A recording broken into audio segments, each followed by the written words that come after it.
Hey guys, today we're going to be looking at the Ronin SC from DJI that has been released around 1.5 months ago. Now I had it since day one, but I didn't want to review it until I actually have my hands onto it and to actually see what are the positives, what are the negatives, and what are the things that I would suggest to DJI. Because it is a phenomenal gimbal, and especially for that price point and that selling proposition of €359, you're not going to get a gimbal that in my opinion is better for that price point. And I can only say that to you now in the first minute of this video.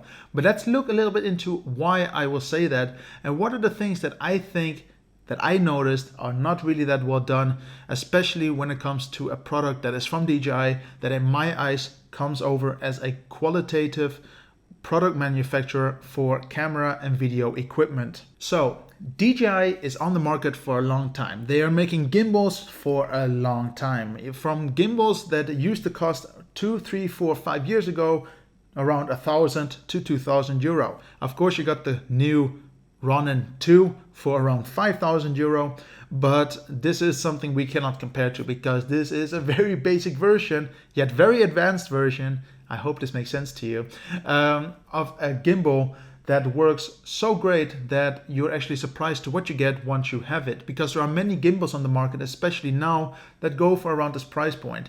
And this gimbal really set new boundaries to what the price points can be for a gimbal. I remember the Xeon Crane Lab, the very small one. It was €600 when it came onto the market. This little bad boy came out on the market for €359. And then the Crane dropped to $349. It really shows how much profit these manufacturers are making on gimbals.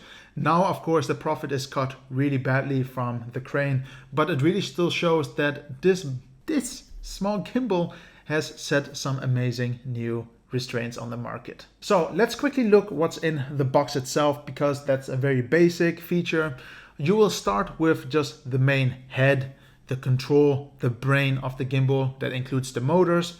Then you have the battery grip and a tripod included. And this is your main gimbal. Of course, you also get a phone mount because it is nice to set your settings through the app, the Ronin app, which does work really well. The software is phenomenal. And you get your cables. You get a USB-C to USB so that you can charge your Ronin S, and you get a USB-C to USB-C so you can control the gimbal with your camera. I think this is also very good. Now, speaking on that point, let's already talk on the bad point here. Now, I'm a Fujifilm X-T3 user, and the cable does not work with the X-T3. And you might be thinking, but it's on the list. Yes, it's on the list, but it's only for photos. And I don't know why it is like this. Maybe this is Fujifilm setting the restraints. Maybe this is DJI.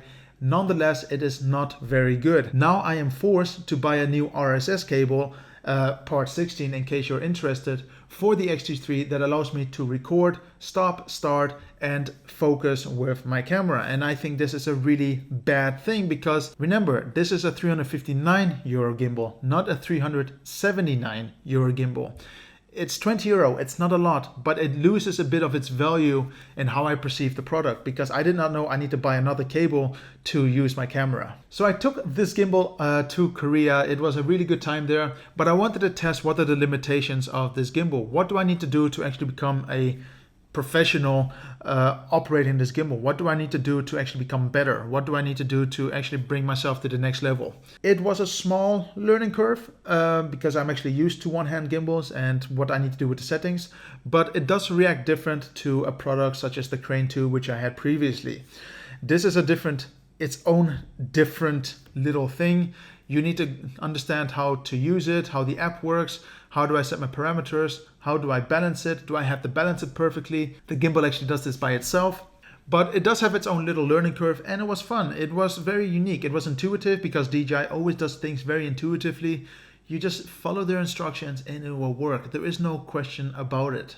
How did I walk around with the gimbal throughout Seoul and Busan? Very simple. I basically threw it in a small backpack after I took it apart in its 3 pieces because like the other Ronin S, you can take apart the gimbal. I mean, just think about it. Now it's half as big and you can throw it in any bag very smartly. What is also really great about the new design is that they included locks for each motor, meaning once you click them and close them, Your gimbal is very stable, and especially for transport. I think this is very important because I had already 2 scenarios where the motor has ripped away from the arm.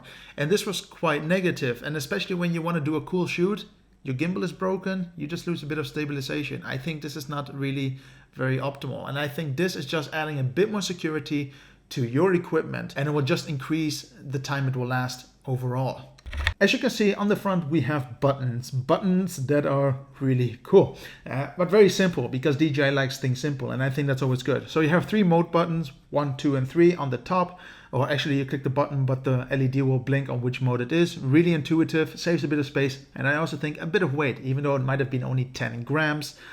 I think this is a very good solution. Then you have the joystick in the middle that is just there for you to control where your gimbal is pointing at. Do you want to, I don't know, point it more up or down? You decide that. It's just a bit more flexibility. And that's really it. Of course, you also have your little red button here that is supposed to start and stop your recording, but that did not really work out because A, I did not have the right cable. Again, I don't know why DJI give these cables out for free, because I think this is a bit unfair from your side that you are selling again these cables to people who don't have a Sony camera. It's not very, I don't think this is a really fair point. Of course, included is a very cool little feature. It's actually just a phone mount, but it's actually there for you to allow to have your phone on the gimbal at all times. I always think this was a feature that is missing on most gimbals. I always like to have a phone there in case I want to control my camera, in case I want to control my gimbal. And this was something that you always had to include weirdly on your gimbal, either through a clamp or a different system, but this is a very clean system. Now you might be asking, why do I not have the follow focus set with it included? That was in the combo kit. Now there is a very simple answer. When I wanted to order this, it was just not available. This came much later. I think DJI only released it 1 month after sales have started. I think this was a bit of a bad mistake because I would have gone for it, but at the same time it is not really needed. The X-T3, for example, or the Sony a7 III or the a6400, they have amazing follow focus features. Why do you want to hassle about with follow focusing if you can do it through your camera? I prefer to think about what my shot looks like. Is it sharp? Most likely, because my camera knows what it's doing. And I know it just is, of course you're taking a bit of your creativity away and you're letting your camera do it, but we're talking about something that is working really well. If your camera can do it, I would say leave it.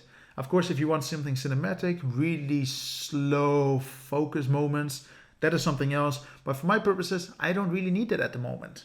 So let's talk about the bad part about the gimbal. When I had it in Korea, I had a phenomenal job. It shot fantastic shots. It was smooth. Yes, there was the learning curve, but I had such a good time with it that I think this is really worth its money. It is not just something that stabilizes your footage. It also allows you to be a little bit more creative because you can get shots that are really hard to pull off with your hand. You know, your body can only rotate its hands that far, while the gimbal can do this without any ease or without any problems for that fact. And I think the gimbal itself works well. I mean, here are a few shots of how I used it, or the shots that I have gotten from it. You can be a judge yourself. How does it perform? Does it wobble? Maybe you have a bigger screen. Maybe you see something that I don't see. But now I'm going to talk about the worst part, and maybe this is quality control. So I just took this gimbal out of the box maybe 1 day after I received it. I had a good time with it. I was like, wow, this is great. And then I started noticing something really stupid. The paint started flaking off the gimbal. And I know this has nothing to do with, you know, the gimbal and how it functions, but it's just the cosmetical part where you think you're still paying up for a premium product, but you are not getting the premium quality control. Maybe this is just this unit, but I think paint should not fall off this quickly, and especially if you only have it since 1 day. And I'm just thinking to myself, hey, should I bring it to DJI, complain and wait 2 weeks for me to get a new gimbal? Or hey, should I just get a Sharpie, black Sharpie, and paint it? So of course I got the Sharpie, I painted over it, but maybe this is something you want to watch out for, that if it gets worse, maybe there's a bigger problem with the paint, just mention it in the comments below, because this is something that is, in my opinion, important to talk about. It's like going to a restaurant, you order yourself spaghetti, and then you notice that your spaghetti with prawns half of the prawns are walking off your plate because they're still alive. It's not what you wanted, it's not what you paid for, and as a customer, you should always get what you pay for. It's that simple. So yeah, guys, that is my personal opinion about the Ronin SC. It's super light, super functional, it has amazing modes, it's very creative, and it does some great features. I will talk about the features in another video because they're actually more fun and you can actually test them greatly. Do they work? That's another problem we can talk about. Does it work on Android? Ooh, you know, DJI is not really a fan of using Android products. I don't know why, but it is just what it is. Fair enough as well. But we can talk about it in another video. And for now, it's a great product. It does exactly what it should, and it has great functionality and what it should be. Should you buy one? Very simple answer, yes. Do you already have a gimbal that has some of the features? You should still maybe buy one? Yes. Why? Because it's just that good. Software-wise, DJI always does a fantastic job, and that is something worth paying for. Catch you in the next video when we look more into detail on how it actually functions. And yeah, hope you enjoy it. See you then.